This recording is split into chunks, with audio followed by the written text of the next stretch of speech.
নমস্কার বন্ধুরা, আজকে হোলি স্পেশাল একটা ড্রিঙ্ক আপনাদের সাথে শেয়ার করছি।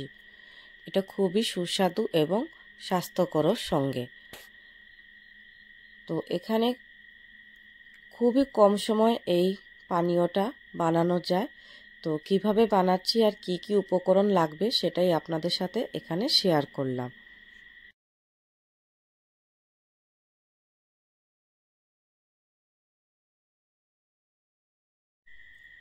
তো এই ঠান্ডা পানীয়টা বানানোর জন্য প্রথমে কিছু উপকরণ নিয়েছি।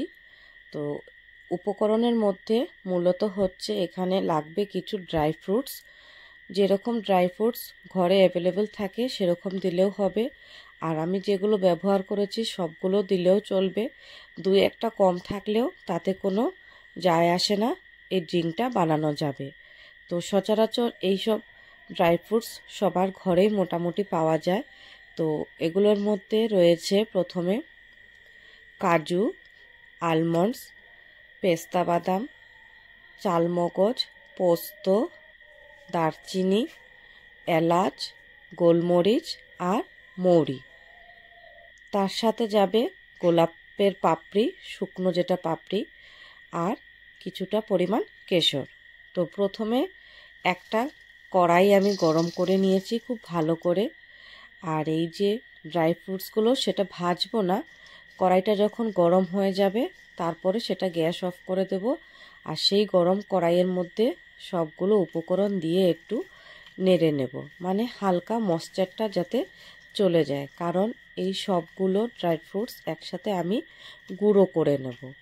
তো গুঁড়োটা এইভাবেই করব যাতে একটু দানা দানা থাকে, একদমই মিহি পাউডার করতে হবে না। তো এখানে গোলাপের পাপড়িটা ভেঙে আমি দেখাচ্ছি কীরকম মচমচে হয়েছে, কারণ বেশি একটা মচমচের দরকার নেই, নাহলে ওটা রোস্ট হয়ে যাবে। তো এগুলো প্রথমে একটু ঠান্ডা করে নেব। আর কেশরটা আমি গরম করে নিয়ে এটা কাঁচাই দিয়েছি, আর এইভাবে গুঁড়ো করে রাখলাম।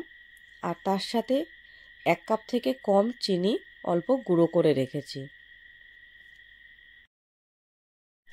এখন একটা জারের মধ্যে আমি 2 কাপ মানে 2 গ্লাস মতো দুধ ঢেলে দিয়েছি, আর তার মধ্যে দিচ্ছি 2 থেকে আড়াই চামচ ওই মিক্সচারটা যেটা আমি ব্লেন্ড করে রেখেছিলাম গুঁড়ো করে, সেটাই। তো এখানে দুধের পরিমাণটা আপনারা আপনাদের অনুপাত অনুযায়ী দেবেন।